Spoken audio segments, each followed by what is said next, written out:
ICF 105. Let's open with a prayer. Okay. In the name of the Father, and of the Son, and of the Holy Spirit, amen. Lord Jesus, we all live busy lives. We all have anxieties. Even the things that are exciting in our life often bring us a little confusion as to where we should go. So help us to know those things that are in front of us, whether they're doors that we should try to walk through or they're obstacles that we should go around. Just help us to give us a discerning spirit and be with all of us here this evening. Take away all the frustrations and all the apprehensions that we have throughout the day, and just give us a peaceful heart and make us receptive so that we may love you. And continue to bless us all in the name of the Father, and the Son, and of the Holy Spirit. Amen. Okay, so tonight, as I said, much more discussion oriented, but then of course that's going to require your participation.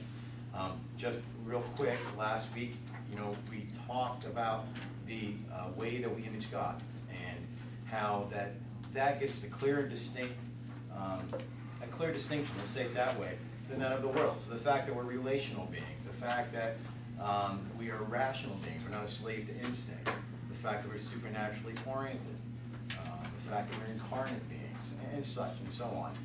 This clearly defines the human person, that along with the understanding of the difference between authentic freedom and also autonomy. Authentic freedom certainly is the ability to do that which we were designed to do, as opposed to the impression we get from the world where freedom has more to do with lack of restraint. And the reason why that's important, especially tonight when we start to talk a little bit about the Ten Commandments after the break, is that if we don't understand that there is no opposition between law and freedom, then we're going to have issues. The law will always seem like it's something imposed on us. It'll always seem like it is something that restrains us.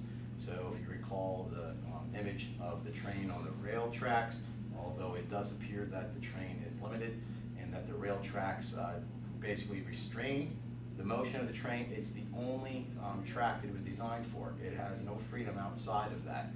So as simple as all that is, it does tell something profound, that we are designed and that we can know that design. I don't think that that's such a light thing. That's not something that's so easy to accept in our world. And the fact that we can know it, then through revelation and natural law, we can reason through it.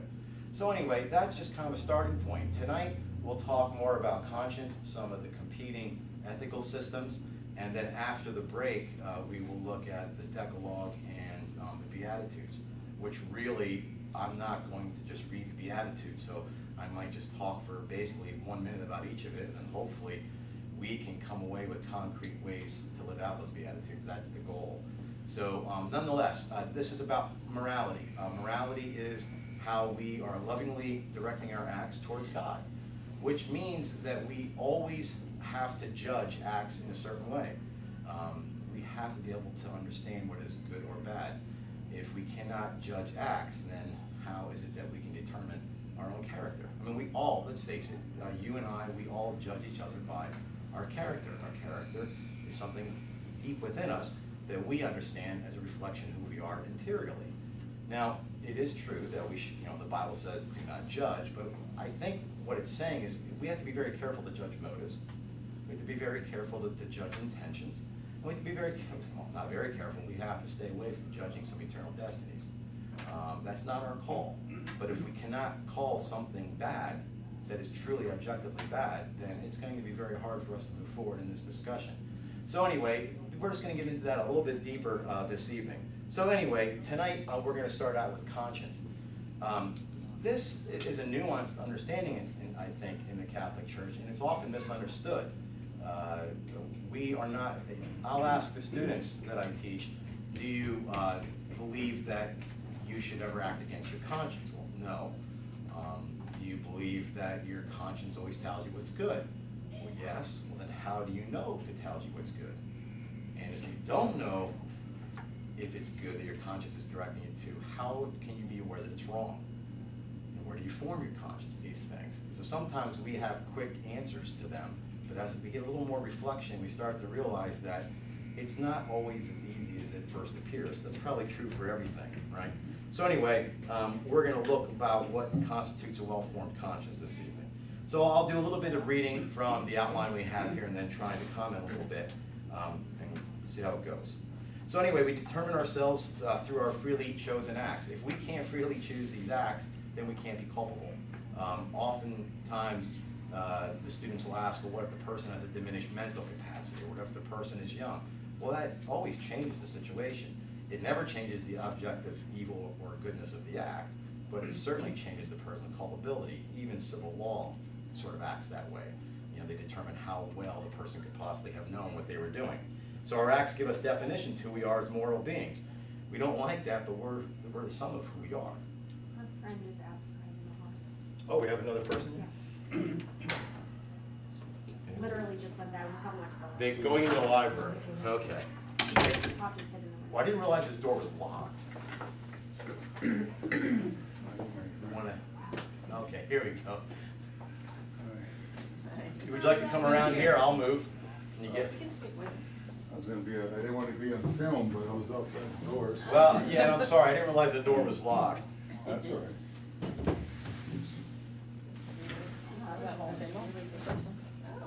Watch your fingers there, Cynthia. I will. All right. So anyway, we determine our actions. As moral agents, that's our role. But we do not determine whether or not those actions are good or bad. We have to hearken back to the fall when Adam and Eve ate from the fruit of the tree of knowledge of good and evil. They crossed the boundary. So we have to be very careful that that still remains a boundary for us. So we make our decisions in accord with truth. And John 8 says, if you remain in my word, you would truly be my disciples, and you will know the truth, and the truth will set you free. You know, when you read that, if you remain in my word, then you would truly be your disciples. That's a conditional statement. You know, we often expand God's love to include anything that we do. Oh, certainly he would never, you know, ever look down on us. I mean, overall, we're good people. You know, we often talk in terms of that. In theology, they'll call it the fundamental option, which is important, right? We need to orient ourselves towards Christ, but that alone does not determine, you know, who we are. Our actions speak for ourselves. So if we remain in his word, and then an often quoted line that it follows, then the truth will set you free. And I don't know that that's properly understood, unless you understand that freedom and law are not opposed. Because truth is something very objective. It does not change. This morning, we were kind of mirroring this, ironically, in the class that I'm teaching in the high school. And as we wrapped up the objects, if you remember from last week, we talked about how a moral act is determined. We look at the object, the intention, and the circumstance. Well, there are things known as intrinsic evils, those things that are inherently evil. They're evil always and everywhere. Not an exhaustive list, but they contain things like adultery, racism, homosexual acts, euthanasia, embryonic stem cell research, and so on. Well, some of the kids said, well, racism is kind of a new thing. Well, you know, the term, of course, but the fact that we had prejudice, you know, has always been around. They said, can anything be added to that? I said, well, certainly. I said, especially in bioethics. I don't know if anybody happened to see the news today, the news release from the United Kingdom, that they have just passed laws in the UK Parliament where they will allow 3 different people to be genetic parents of a child. They're trying to find, in other words, somehow it's a technique, and I don't fully understand. I just read the article cursory, but it's a way for them to circumvent certain diseases that might be inherent in the genetics. So, you know, there's all kinds of things that are coming up that, you know, that in our day, it just seems like it's some future scientific, you know, science fiction thing, but it's going to be reality for them. I would imagine there'll be a day when marriage will not be seen as something lifelong. It'll simply be determined that, hey, marriages typically end in divorce, don't they? So why don't we make them serial? Well, 5 years or a 10-year commitment that you renew. Because at one point, maybe, you know, things change. You know, can you make a lifelong decision when you're 22? I mean, so you're going to probably see movements that will introduce new things that we could not even have fathomed. Right now, we'll think about them in science fiction. If you ever read Brave New World, they had an incubation room in one of the scenes from the book where no longer, I mean, mother and father, if anybody does know the book, mother and father are bad words, so you did not use those words. And children were not born vaginally. They were conceived in a Petri dish and then raised in incubation because that just seemed much more sterile, and they can control the entire environment. Well, you know, artificial wounds are probably not going to be that far away from us. So there's always going to be new things added to this. So how do we evaluate these things? It gets a little confusing. So everybody has an opinion on them, but we cannot reduce all this stuff down to opinion. And where I was going with this is that once we bring truth into it, truth is the thing that's unchanging. So even though we may be applying principles and we may be trying to, you know, maybe discern exactly what is the right course of action, truth cannot change. We may understand it more deeper and more fully, but that remains the same. So when we say the truth will set you free, we understand that it's linked to something objective. And the fact that that's been revealed to us, which let's not forget, I know we're all Christian and it's easy to accept that this is a revealed religion, but we often forget that when we're in our discussions, that this was not something that, you know, some men in Rome sat down and wrote about.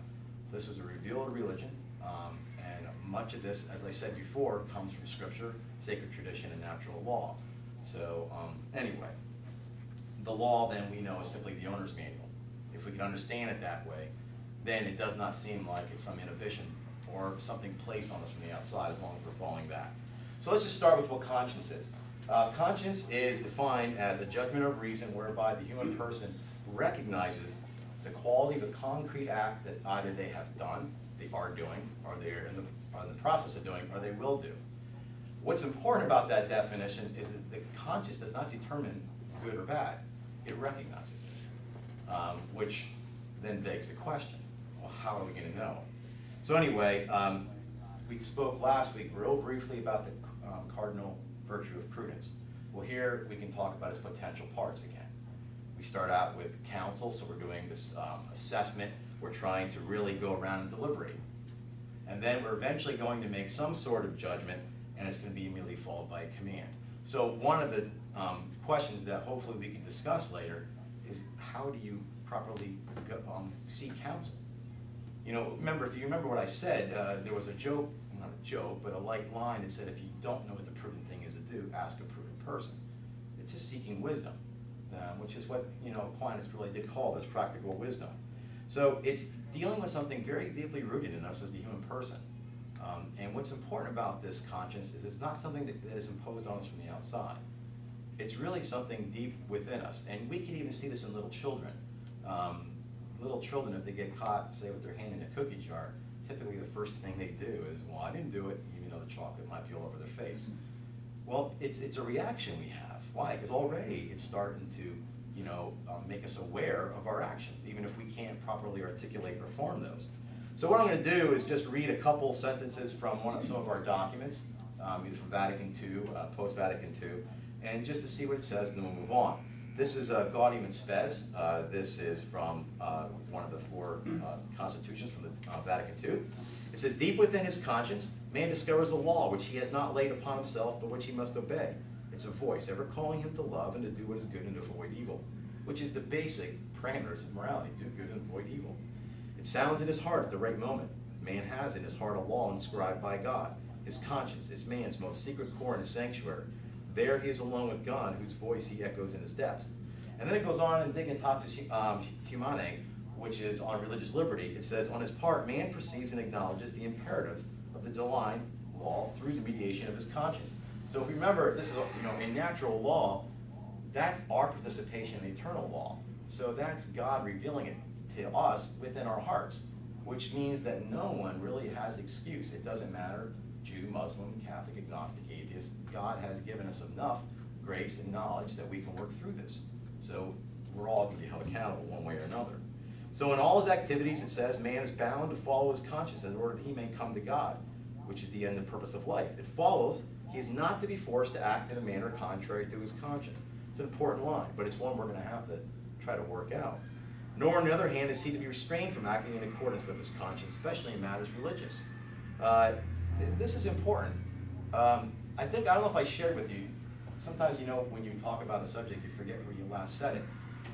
A couple years ago in my town, so if I told a story last week, I apologize, but a couple years ago in my town, on Halloween, the Berks County chapter of Pagans and Witches were coming and I don't mean to diminish it, I guess it's a coven, I'm not sure what they were doing, But some of the area evangelical churches and fundamentalist churches wanted to do like a big prayer ring around. I'm not quite sure if they were just trying to have a spiritual warfare going on, warfare. Well, I was talking to one of my friends about it who actually works for a paper, and he said, what do you think about this? And I said, well, look, I said, obviously we don't agree, but the Catholic Church is very firm that anybody seeking the truth is preparation for the fullness of the truth. Now, does the Catholic Church believe it has the fullness of the truth? Well, sure it does. But I think most faith expressions have that sense that somehow they have either corrected or made it right. So I don't find that to be an arrogant claim. It might be a bold claim. So whatever truth might be in there, we have to celebrate it without, consenting that we agree with what their positions are. That's an important thing because that's a bridge that you begin to work with. And then all of a sudden you start to see that everybody's not your enemy. We're trying to, again, this is not making concessions. That's not what I'm trying to drive at. But it's simply recognizing the fact that these people are searching for some truth, even albeit if it's misdirected. We all know in our personal relationships how easier it is to get along with somebody who may be opposed or not exactly on the same page as we are. You can at least be in conversation with that person. You also know how difficult it is to be in conversation with somebody who is absolutely apathetic and has no interest in even carrying on a dialogue. The person that says, I don't even want to talk about it. Those people are very hard to reach. These people are searching for truth, and this comes from our understanding of religious liberty and conscience. I think it's what Paul VI is getting to in Dignitatis Humanae. So anyway, he goes on to say, on his part, man perceives and acknowledges the imperatives of the divine law through the mediation of his conscience. In all this activity, man is bound to follow his conscience in order that may he come to God, the end and purpose of life. It follows that he is not to be forced to act in a manner contrary to his conscience, nor on the other hand is to be restrained from acting in accordance with his conscience, especially in matters religious. And then the last little quote here from Pope Francis, his June 30th, 2013 Angelus message. He brings up the point. He says, we must learn to listen more to our conscience. Be careful, though. Okay, so here's our little admonition. This does not mean that we ought to follow our own ego. So when we talk about a primacy of conscience, when we talk about the fact that we need to follow it, let's be very clear that we're not just referring to our own ego. And Pope Francis is making that point. We do not do whatever interests us, whatever suits us, or whatever pleases us. That is not conscience. Conscience is the interior space in which we can listen to and hear the truth, the good, the voice of God. And that's something objective. The truth will set you free. It is the inner place of our relationship with Him who speaks to our heart and helps us to discern, to understand the path we ought to take, and once the decision is made, to move forward, to remain faithful. So he even lays out the understandings, the potential parts of prudence. You're seeking counsel, you're trying to decide exactly what it is to understand it, and then once a decision is made, once a judgment is made, then the command should follow immediately after. Nobody would make a decision of any importance and then sit on it, right? So anyway, it brings us to right conscience then. So we're going to try to have a distinction between right conscience, erroneous conscience, and doubtful conscience, and then how our appetites or our desires affect those things, right? So before we look at the circumstances of the erroneous conscience, let's assert that a properly formed conscience is in line with the law as it's been revealed by Christ to His church. Now, the minute that you start saying that a right conscience is something that's in line with the truth that's been revealed from Christ to His church, you set up with people who have a certain level of cynicism. What does that mean then? You simply follow the church, just do what the church says. It almost sounds like there's like a certain blindness that you follow that. So why do I really have to form my conscience? Why don't I just do what they say? I mean, we can maybe draw that out, but I don't think that's more of a pedestrian understanding. I don't think that's quite where they're going at. But anyway, you can imagine the cynicism that it generates. Again, the Catholic Church does not claim to be the only possessor of truth. It claims to be the fullness of truth, but it also celebrates that truth wherever it may be found. And I think you can find instances of that through, especially through our popes in recent years. But it's also important to remember that when Saul, before he was St. Paul, when God admonished him, you remember he said, Saul, why are you persecuting me? That's not a little thing. At that point, Saul was not persecuting Christ, he's persecuting Christians. Christ so identified with that. And let's just understand church in its broadest sense, a proper sense, as the people of God, okay? Not just something that sets out doctrines. So we use church in different ways. So here we're talking about is the people of God, but it also embodies the faith. Okay, so that goes hand in hand.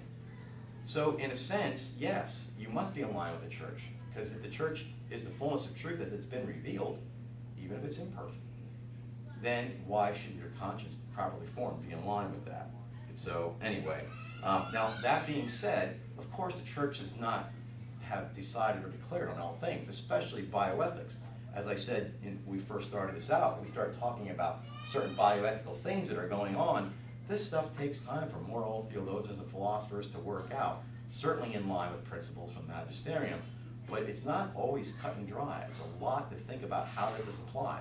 What is the prudent behavior that goes in? So all of this, the conscience forming follows also the prudential judgments of the magisterium, followed by all of the theologians and philosophers. So anyway, but the question is, I guess, what do you do if you're in doubt? And I'm not talking yet about a doubtful conscience that you or I might have. This is something that you don't hear too many people talking about. But it's a quite clear teaching of St. Alphonsus Liguori.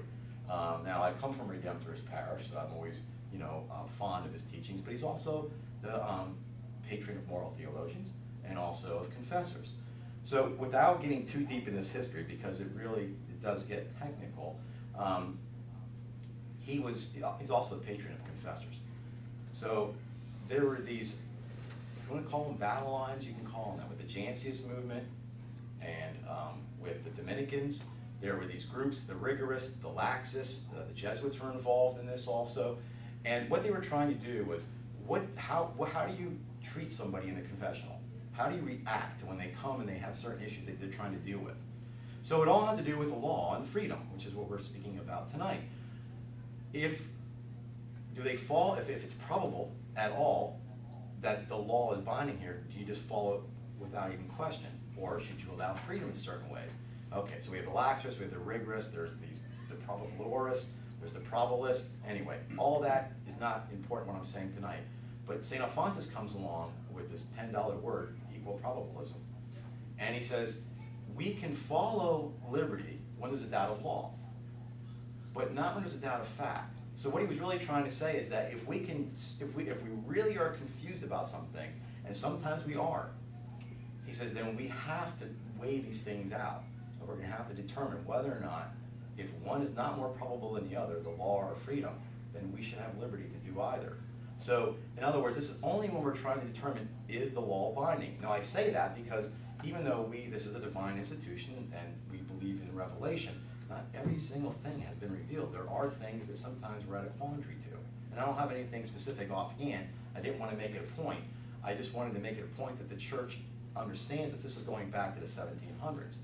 And he did it primarily to ease the conscience of people who were penitents, because he was very concerned, and it's a redemptorist maxim, that you never give the penitent more than they can bear.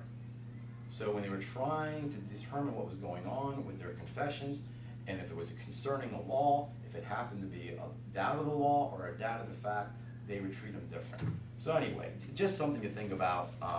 But all it really tells us in the end is that we can't ask more of our conscience than reason can detect and law can guide. I mean, we have plenty, but there are limits to what we do. So sometimes we are at a crossroads, okay? Now, in erroneous conscience, this is when we make an incorrect judgment. We're calling something bad good, okay? Now, I'll read too here. Cardinal Ratzinger, before he became Pope Benedict XVI, he spoke in 1991 at a conference to the bishops in Dallas, Texas, on this. He said, it will not do to identify man's conscience with the self-conscious of the eye. So we're back to that. Our conscience is not our ego, with its subjective certainty about itself and its moral behavior. On the other hand, this consciousness may be a mere reflection of the social surroundings of the opinions in vogue. We're going to have to talk about that, because part of the problem is that we, teaching young people, and we all were there, right? We're very certain of our opinions on things, but we don't always understand that they are opinions, and we like to think that we are creative, thinkers who've come to their own conclusion, until we realize that what we are attributing and what we are holding to is pretty much what the world has already given. So in other words, we're products of our culture. We have to watch that we're not just, dead wood floating down the stream. So sometimes we have to try to step back and say, is what I'm thinking my own conclusion just a social construct that I bought into unwittingly, that type of thing. So anyway, he talks about this. We've got to make sure it's not a mere reflection of the social surroundings or the opinions that are in vogue. So we often don't realize, says Cardinal Ratzinger, how well our thinking conforms to our own time and error. With or without getting into any discussion of homosexual marriage today, those of you that are my age or older know in high school, even people who would have been proponents of homosexual marriage would never had predicted that 33 states in the United States today would have legalized marriage. Well, there's two things that I try to let the students know to be cautious about, and they're both sins of arrogance, I think. One, we have to watch using time as an argument. Like, this isn't the Middle Ages, Mom, or come on, it's 2015. You know, this isn't 1950 anymore. The arrogance there is that somehow these were, you know, unenlightened cavemen that weren't able to reason through things. That's a little bit of arrogance on our part. We also have to be aware of the arrogance of declaring that somehow we have reached the peak of enlightenment, as in 2015 is the summit. In other words, I told them, I don't know what conversations you're going to be having with your children in 2054. And it probably will have to do with things that you could not really imagine right now, and you're not going to in a million years wonder how they came up with that. Well, you know, that doesn't make any sense. That's not right. Oh, come on, Mom, this isn't 2015 anymore. I mean, so we have to watch that, right? So we've learned much, as Cardinal Ratzinger, not just from science and technology, but from that many things that have been approved by custom, that as we've learned and reevaluated. Approved by custom is a theological term used for canon law and natural law. So let's face it, sometimes we have just figured things out over the course of centuries. And the Catholic Church is fine with that. Truth doesn't change. You can, you know, understanding penetrates truth more deeply. So if we can gain an understanding, well then just kudos to us all. So anyway, so sometimes man is personally responsible for the ill-formed conscience. In other words, if our conscience is what they call vincible as opposed to invincible, we're responsible for this. The Catechism is pretty clear. Ignorance can be imputed to personal responsibility. In other words, what if a man takes little trouble to find out what is true and good? This is the apathetic person, right? So this is why I think the Catholic Church, in light of religious liberty, is not against people who are searching for truth, even when they're in error, because we know that's preparation for something greater. You know, they're at least taking the effort, you can say. So, or when the conscience is by degrees almost blinded through the habit of committing sin. So even in our life of virtues and vices, right? Virtues are habits that we build, so are the vices. So anybody that has gone to a spiritual director or spent any time in the sacrament of penance knows that we don't say how many times we sin, because he's not back there with a clicker, you know, thinking how many Our Fathers is going to, you know, knock off. What he's trying to do is find out how deeply rooted the sin is in the person. Why? It does not change the objective nature of the sin. It does change our culpability, because you know, in other words, a person who smokes for 30 years is going to have a more difficult time quitting than a person who's been smoking for 1 year. Okay, so it's that way too when we bring ourselves into vice. So what you're saying is that might be an erroneous conscience if we have driven ourselves to the point where sin has become habitual, and all of a sudden we start to become blinded to these things. So anyway, and Thomas Aquinas, I used to have these posters up in my classroom, but I take things down and I forget where I put them. But there are 3 things that Thomas Aquinas says will always be obstacles for us in order, you know, living our morality. One, he says, is the dullness of mind. In other words, it could be that we cannot understand it properly. That doesn't mean that person's necessarily, you know, not bright, but not everybody has the same gifts in the same fields, okay? So anyway, dullness of mind. Anxieties of life. In other words, we literally lack the moral diligence to do something. And, well, let me hold off. I'll address something in a second. And the last is apathy. In other words, I don't care. So you can see that even though we're responsible for forming our conscience, we can have an erroneous conscience for the very sake that either we are just overwhelmed with the anxieties of life, we're not quite sharp enough to try to understand prudentially what we're doing, or we simply have a level of apathy that's involved. This, without me bashing it, because it'll really show my age, is where I think we could bring in some of the effects of social media and all the devices, electronic devices. If you have a curious mind, they can really be distracting, because there's a lot of things that are interesting. And you're finding a lot of trivial things, but we have to, and there's nothing wrong, right, with, you know, Googling stuff or looking things up and interested in that. We all have varied interests. But when we start to think, what is this taking me away from? Are there deeper pursuits that I should be doing? And that might just be spending some time silent. We just have to weigh all those things. And you know, a young generation that we have, this is their world. They grew up with these things in their hand. I have two little granddaughters that just pick a phone up and just, you know, the one's only a little over a year old and she just knows how to swipe or something like that. Where you or I, if anybody texts, if you're like me, I'm like this with my finger. Well, my sister teaches computer technology down in Virginia and said how interesting it is. When we were kids, we all pecked. She goes, now they use their thumbs to type like that. It's something you wouldn't think. But anyway, my point isn't to jump down the throat of modern technology, but just to know, we all know how distracting that could be, how often people are in checkout lines. I mean, if nothing else, we have to be very leery of the fact that it can distract us. So even though, you know, God bless Gutenberg, you know, there was a day before we had books, right? So that changed the way that we thought, say, it says neurosciences. Then maybe this will change the way too, but I think it's a different level of distraction. Nonetheless, okay, enough about that. So also, now if we're not totally responsible for an ill-formed conscience if there's a certain level of invincible ignorance. And the Catechism says, if, and this is in paragraph 1793 in the Catechism, if on the contrary, the ignorance is invincible, or the moral subject is not responsible for his erroneous judgment, the evil committed by the person cannot be imputed to him. It remains no less of an evil or a privation of the good, a disorder, but one must therefore work to correct errors of moral conscience. So there's all these reasons why our conscience might not be done right. And it could be that there's a certain level of invincible ignorance. You know, even, okay, let's look even in the civil court system. If a person has some sort of diminished mental capacity, yes, they are not going to have the same level of incarceration as somebody who does not. But they're never simply just let go, and neither is the act they did called good. So we just have to remember that we're only talking about a person's imputed guilt. We're not talking about whether or not this is objectively good or bad. That's determined by another way, okay? So anyway, for us, what do? We look at the object, that's what we're doing, and it has to be, that's the primary. And then we look at the intentions. And the intentions are always interior, always something that's varied, something we don't know. And then also we look at the circumstances, which are all those other things that surround it. So anyway, what we're going to look at now before we move on,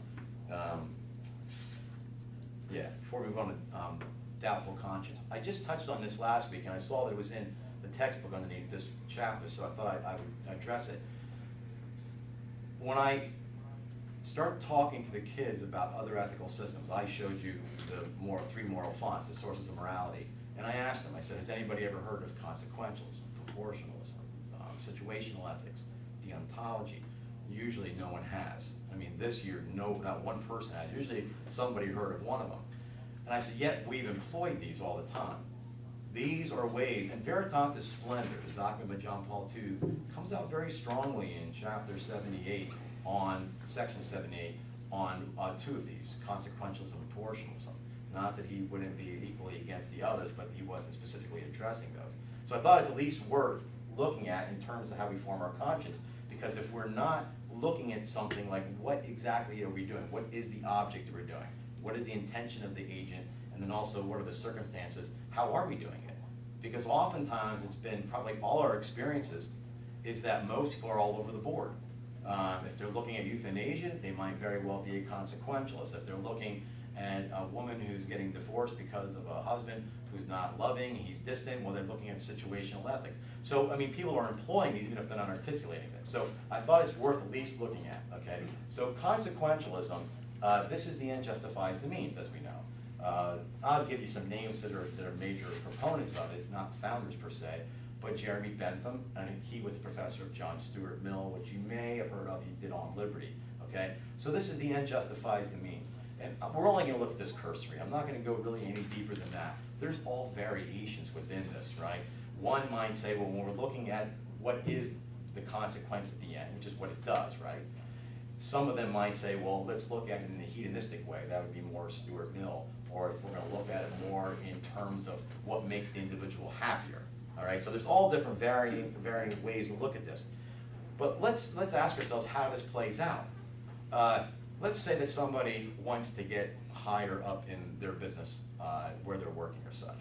So what do people typically do? They flatter. You know, they start to brown nose it. They start to do what they can to curry favor. Now, a person may think, well, okay, that's not the best thing to do, but in the end, didn't I really get what I needed? Didn't I get the promotion? Didn't I get this? So they look at the consequence, and they think the means for me to get there is fine. So they're not looking at the object of what they're doing. They wouldn't say, okay, flattery's wrong. They're not looking at the intention. They're just saying the consequence. Now, there's a few problems with this. One is we don't really know all the consequences. Like I tell the students, somebody in junior year is a big year. You have to get good grades. This is the year to college they're going to look at. They feel pressured. So you have a big exam coming up. You have other assessments. So you cheat. Okay, doesn't seem like such a big deal. You get a really good grade, and then you wind up getting a certain level of academic performance, and there it goes, and you have a nice scholarship now. And it seems like, well, that was a small trade. But how did you know that you've measured all the consequences? In other words, you broke down the integrity of an exam. It could be that people studied very well and did not perform as well as you and may not qualify for the same type of academic awards that you had. So now they've lost opportunity. Did you factor in those consequences? I mean, in other words, we don't even know. We can't really ferret all those consequences out. And this is why, remember we just mentioned last week on how, although it's very easy for us to pinpoint sexual sins, and we're never going to diminish the objective morality, the objective evil of those, we have to watch focusing so much, because some of these other sins that are more hidden, again, there's Satan in the corner with his, easy button. Like this, the sin of flattery is much deeper because it involves much higher use of reason, and it's not something that is it doesn't go closer to the natural instincts we have as in sexual things. Again, I already told you guys how I like Dante. Dante puts the flatterers in, I think, the 6th circle of hell, the fornicators in the 2nd. Now, okay, that's not scripture, I understand, it's a comedy, but it's interesting, and by the way, if they were, even in the 14th century, if they were brown noses on earth, their punishment in the Inferno is to wallow in the excrement that came from all the sores of the world. In other words, if you enjoyed it, here's all you need, that type of thing, okay? But, brown nosing, right? Anyway, so that's consequentialism. So you can think of how many times people employ that. We rationalize it out. It's not that bad. The second one is proportionalism, and here's, these are Catholic theologians, Joseph Fuchs, Father McCormick. So they're really trying to bring natural law into bear, and what it basically is, without oversimplifying it, is it's weighing out the benefits and, well, the goods and the bads, let's say it that way. So kind of putting it on a scale. Are we achieving more good than we are bad, even if something is maybe not the best? Now, they have all kinds of ways that the way that they do this would be like this. If we call contraception moral evil, they'll say, well, okay, well, now listen, let's look at all the factors involved. So if a woman is, she's sexually active with her husband, of course, and she should be. They already have 2 kids, and she had very difficult pregnancies, extremely difficult pregnancies. Is the moral object really contraception, or is it really, how do they put it, concern for the family management?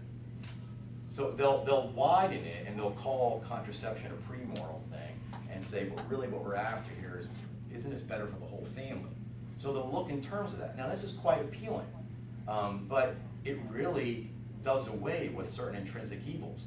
So John Paul II in Veritatis Splendor came down very strongly against consequentialism and proportionalism. Of course, McCormick and Joseph Fuchs both said we were misunderstood.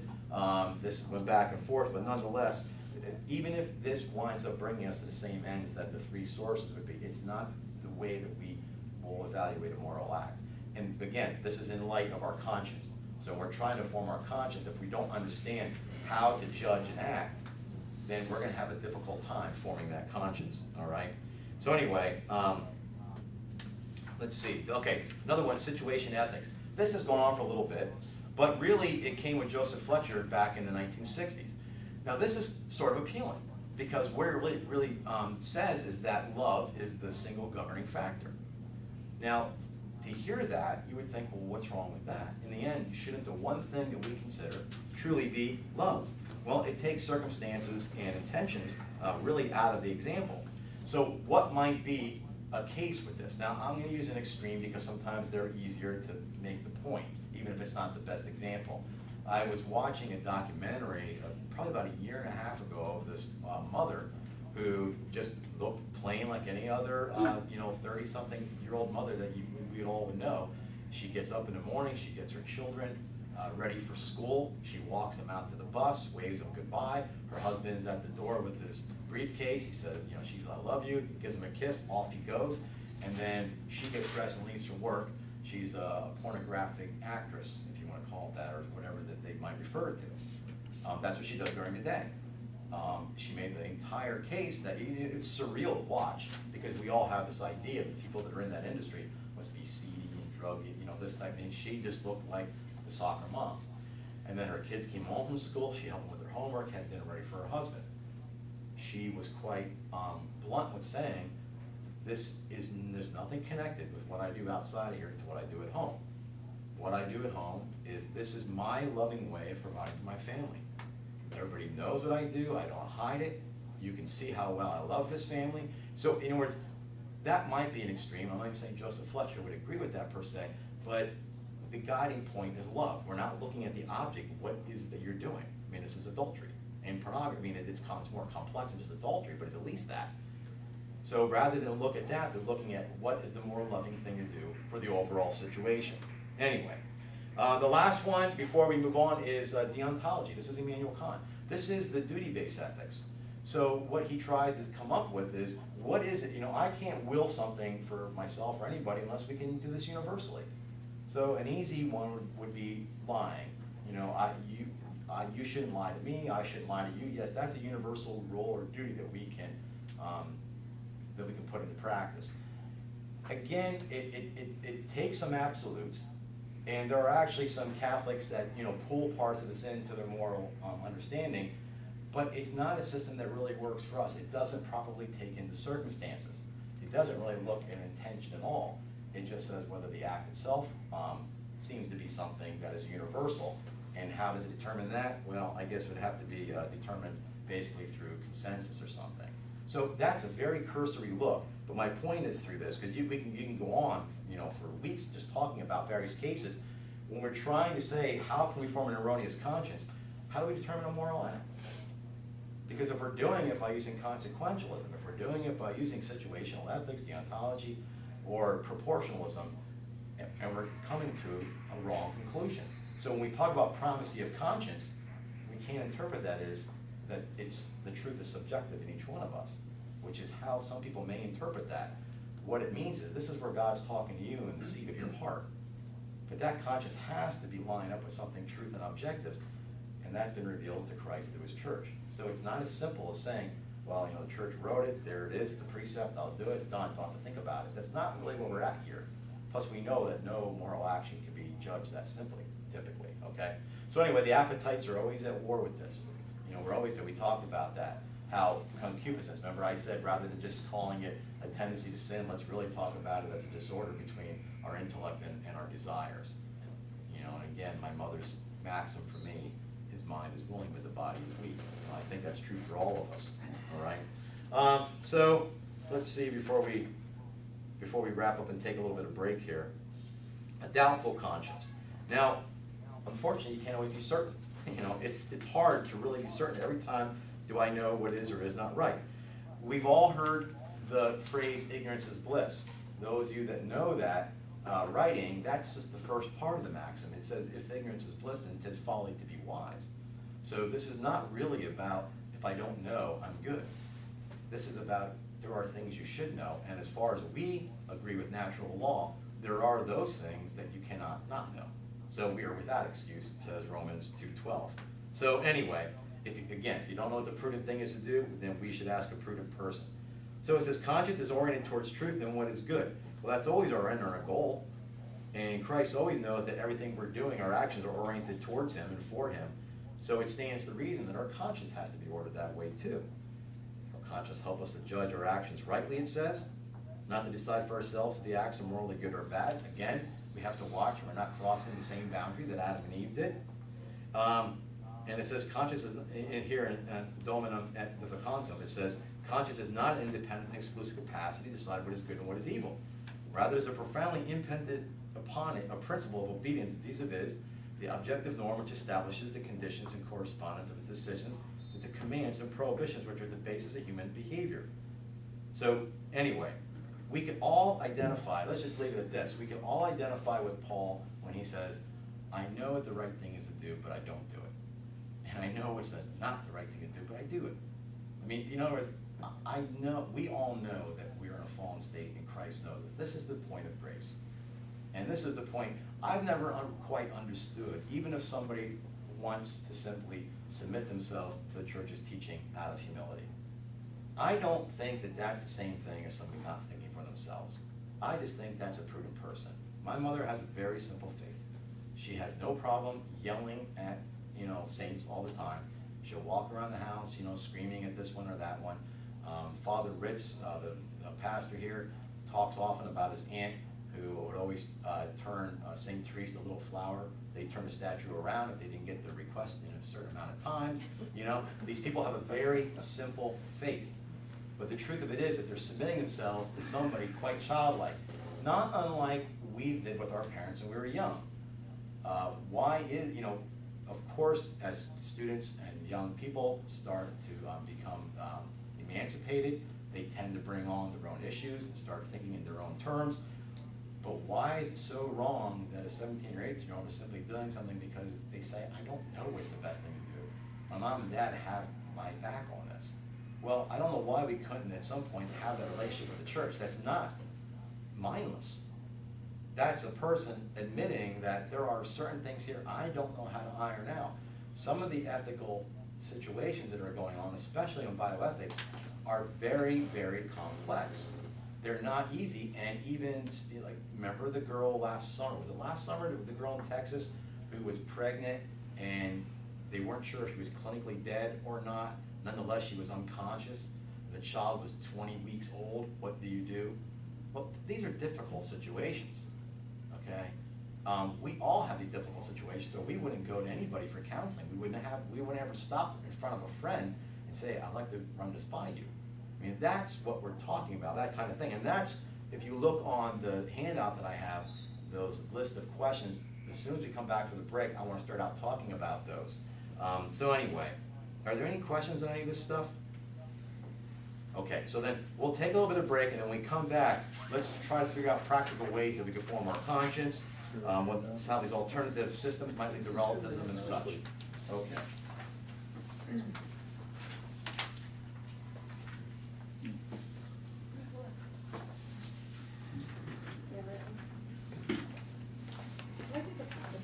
Yes, you bet.